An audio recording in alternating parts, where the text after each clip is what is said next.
Reactions Matter by David W. Searcy, Jr. Please like, subscribe, comment, and share the video. Thanks for watching. Enjoy the content. What's up, ladies and gentlemen? Welcome back to the channel. We're here for another day, another video, huh? You used to say another dollar, but I gotta get to 1,000 subscribers, then we'll be talking about another dollar. So today, how are y'all doing? How's everybody out there in YouTube land? Where are you from? Are you a subscriber to my channel? You should be. We're going to have a good time. I'm going to get better. I'm going to get more comfortable. Things are going to flow like, I don't know, what do you call it? Water. That's what Bruce Lee said, be water. Hit that like button. Leave me a comment. Share the video. We're looking at the Optimal Morning Routine by Andrew Huberman.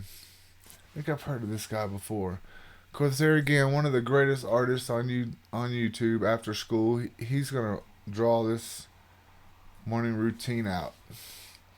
Alright, so now that we're here, we're already getting started. Let's fire this baby up. You got one? Smoke one? Cause I'm a blunt blowing, polo draw wearing. I don't know that song. Smoke 2 blunts in the morning. I smoke 2 blunts at night.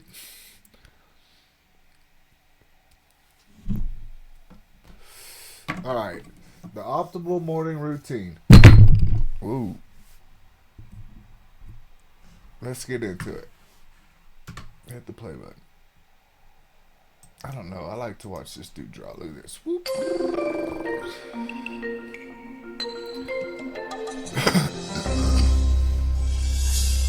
Hello and welcome to a special episode of After School.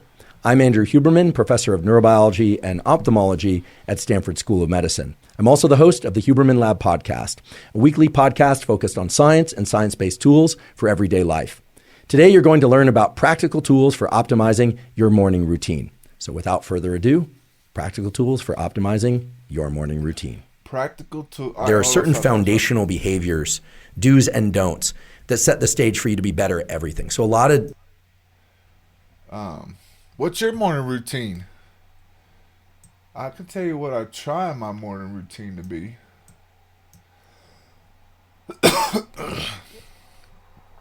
I try to get up at 6, get moving about 6:30, go make some breakfast, you know, maybe, I don't know, sometimes take a shower, sometimes not, brush your teeth, maybe make a video, watch a video.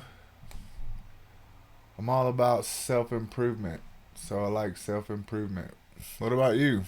What is your routine? I'd be interested to know. Do's and don'ts that set the stage for you to be better at everything. So a lot of times people will say, how can I lift more, focus better, remember things better? It's like, well, let's think about the foundation of that.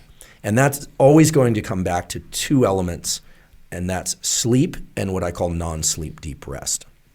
So sleep is the fundamental practice or part of our 24-hour cycle where if you don't get it on a consistent basis, you are down-regulating your ability to do everything, right? Facts. Metabolism is screwed up, immune system is screwed up, et cetera, et cetera. However, it is not the case if you get one night's bad sleep or that if you're not sleeping perfectly that you can't perform well.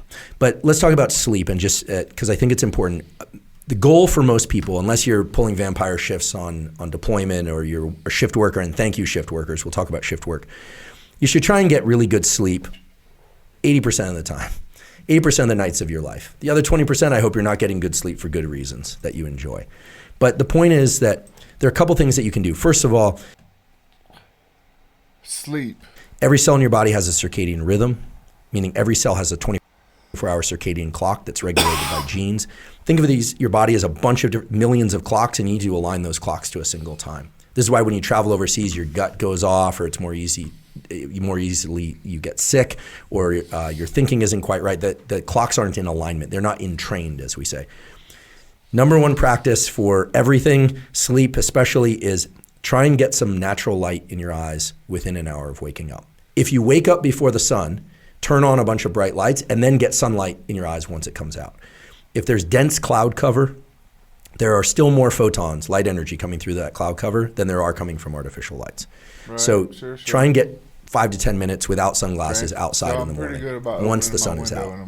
Most days, if not all days.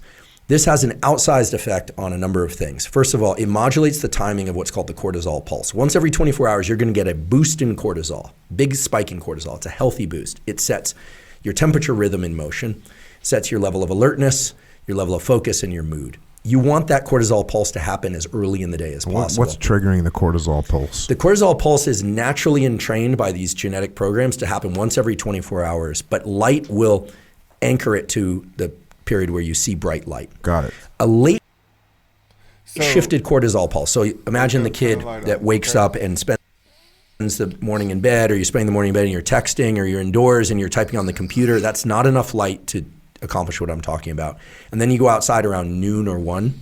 You're in what's called the circadian dead zone, which is the time in which light arriving at the eyes can do certain things, but it can't time this pulse. That means that cortisol pulse is going to come in the afternoon, which means that your temperature rhythm is going to be shifted late. And that's actually a signature of depression and anxiety and difficulty falling asleep.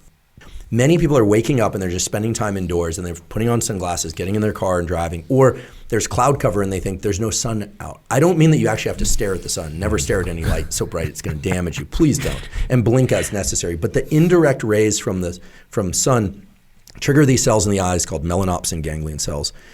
These ganglion cells, these are neurons. They send a signal to your hypothalamus. Then the hypothalamus releases this peptide, which is a wake-up signal for your whole brain and body, and sets a timer for the onset of melatonin release 16 hours later, melatonin being the hormone that makes you sleepy and makes you want to go to sleep.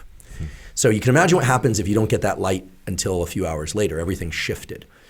And then you want to go to you don't know why you're wide awake at 11:30 or 12 and everything's messed up. Yeah, no doubt. Sometimes I'll be wide awake at midnight. The other thing is that you can get bright light from electronic devices early in the day, but it's not enough. You need photons from sunlight. Now, if you live in Scandinavia in the depths of winter, if you're up in Trondheim or Aarhus or something, okay, fine. Don't buy an expensive daytime simulator. Get one of these LED light boxes for drawing. They're very inexpensive in comparison. You can find them on Amazon. I don't have a relationship to any of these brands, but they're easy to find, $20, $30. Put that on your desk and just look at that thing for a few minutes in the morning. Not as good, but better than being in the darkness. Then when the sun's out, get outside. This is a huge, huge effect for the following reason. So the signal that arrives from the eyes to the hypothalamus also triggers the release of the neuromodulator dopamine. We hear about dopamine as a feel-good molecule, dopamine hits. But dopamine's main role in the brain and body is to drive motivation, craving, and pursuit. It is not the molecule of pleasure. It is the molecule of drive. It is life force. Dopamine is actually the molecule from which adrenaline, epinephrine, is manufactured. And then they're showing a mountain biker. And you may notice, you said we crave sun. It also does make you feel good. Here's why. If you think about seasonally breeding animals, let's think about the Arctic fox. Well, the Arctic fox in winter is white, but in the summertime has darker pelage. There's a pathway going from sunlight to dopamine to melanin production in the skin and fur. So animals that transition from light color to dark color, that's all mediated by dopamine. Guess what else happens? The gonads grow.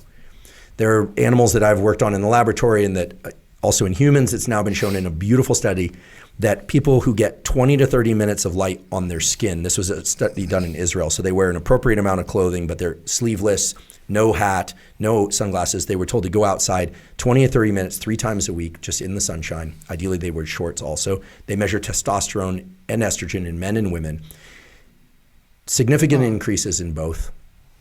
And all the associated things of increased passion, blah, blah, blah, blah. That is what they measured in this study.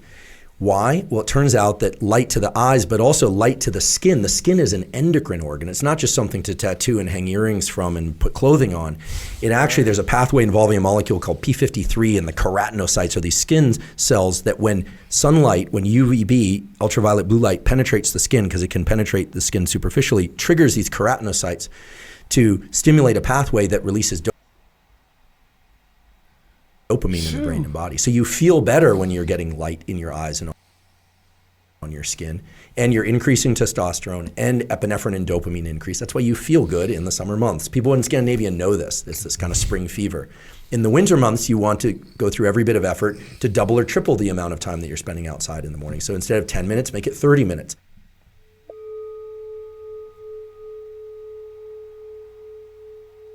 We all are familiar with getting sleepy and falling asleep. That's the parasympathetic nervous system taking over. The longer we are awake, the longer the buildup of something called adenosine in the brain and body. And adenosine turns on the parasympathetic nervous system, suppresses the sympathetic nervous system. When we sleep, adenosine is pushed back down. What is caffeine? Caffeine effectively, through some chemical steps, blocks the effects of adenosine. So if you wait, so here's a little trick. I don't like the word hacks because hacks imply using something for a purpose it wasn't designed for. Here we're talking about hardwired biology. But if you wake up in the morning and you didn't sleep quite as much as you would have liked, that means, and you're sleepy, that means you still have a buildup of adenosine in your system. Let's say you immediately reach for caffeine. Great. You suppress the action of that adenosine and you will be more alert. And guess what happens? Then the caffeine wears off and the adenosine binds to the receptors with greater affinity and you have your afternoon crash. So wake up, get sunlight. So a practice that's very useful to people is to delay the intake of caffeine by 60 to 90 minutes after waking. Allow the adenosine to be cleared out because it's not just cleared out in sleep, it's also cleared out in those kind of sleepy states of early morning. So allow it to be cleared out. The other thing that clears it out, exercise. So when you get up in the morning, you're kind of sleepy, I don't want to do this, but you hydrate and train, you clear out the adenosine. Now, I like to drink caffeine before I train or during training. I'm weak like that. But for people that have an afternoon crash, this can have tremendous benefits and maybe start by pushing it out 15 minutes per day. Everyone that does this says, oh my goodness, I didn't understand why in the afternoon I'm crashing so hard. This will really, really help. That's pretty cool. Okay. So let me ask you this. I have a sense for you. What time do you wake up typically? Generally between 4:15 and 4:30. Okay. Why? So for most people, it's going to be a little bit later, probably. But for you, that means, so you're waking up. 6:30. If it's because of an alarm, it's because of an alarm. But if that's your natural wake up time now without an alarm, that means Do you have a natural wake up time? your temperature is starting to rise at that time. That's why you wake up. That temperature increase triggers that cortisol release. Now, and that's why some people wake up right before their alarm clock. It's this cortisol pulse, okay? And 2 hours before that, so for you, approximately 2:30 in the morning is what we call your temperature minimum. It's when your temperature is lowest that it's ever going to be in the 24-hour cycle. So the way it works is you wake up because of an increase in core body temperature. That increase in core body temperature triggers that increase in cortisol.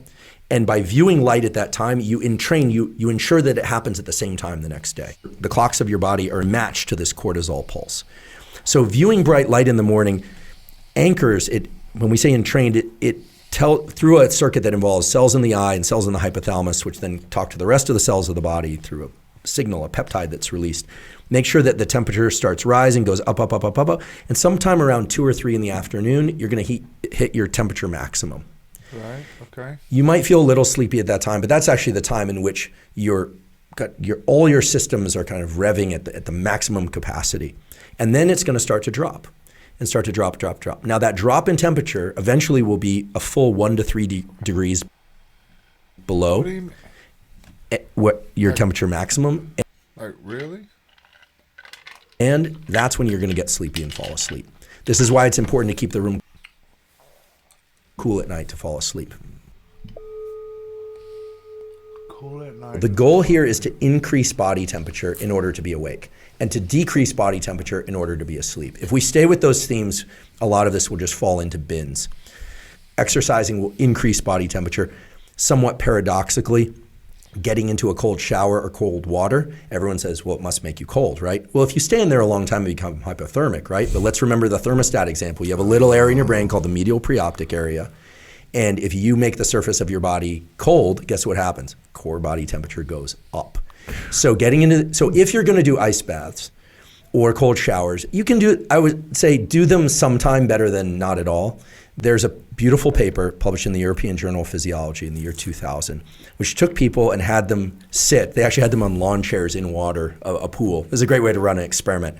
I always say, people ask about cold showers. There are not a lot of experiments on cold showers because think about it, it's very hard to control. Is everyone under the shower the same way, et cetera? You put someone up in water up to their neck, It is you know what what you're it doing. is. So it's experimental rigor that drives that. But they had people get into reasonably cool water, 60 degrees Fahrenheit. So it's not that cold, but they had them stand for an hour.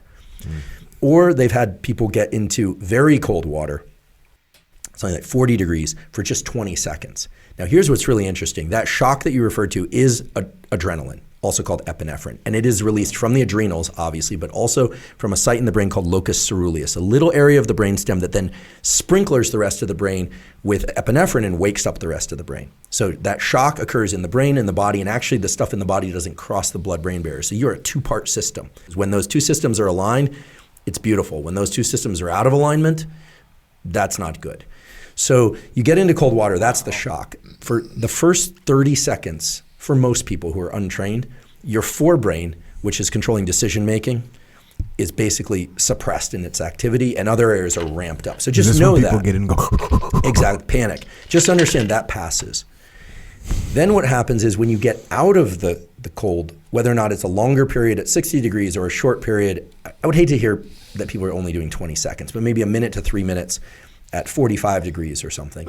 There's a long arc release of dopamine and epinephrine. That's what was shown in this study. In humans, because people always go, well, it's just in mice. No, in humans.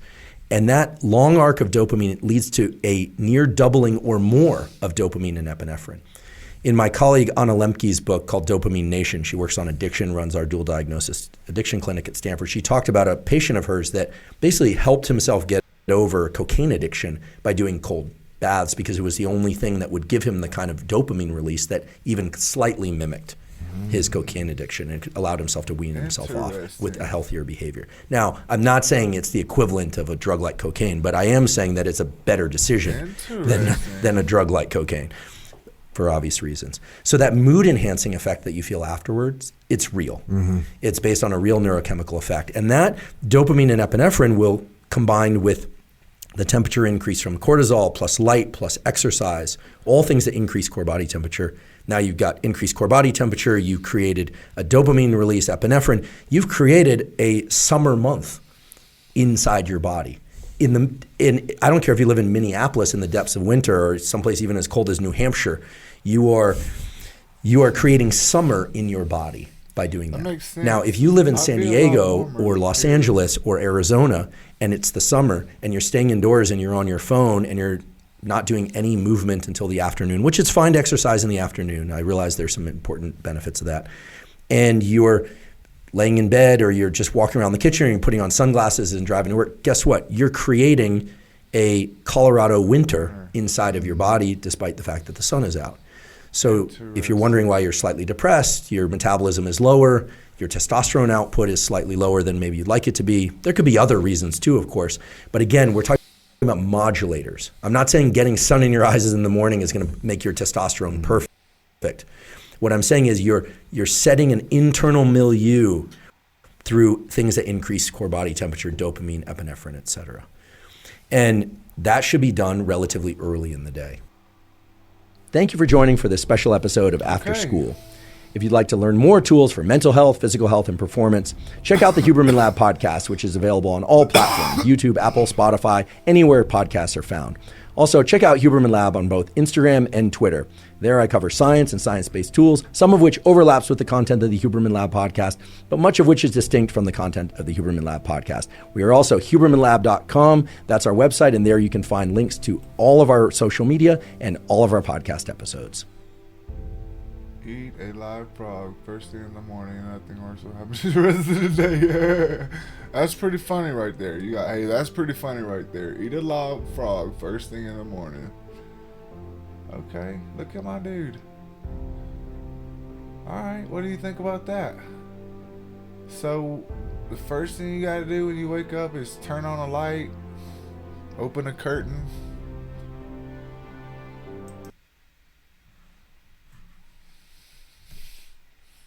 I'm gonna try it. I'm just gonna start being a curtain opening, light turning on. So when alarm goes off at 6, I'm gonna get up, flip the light switch.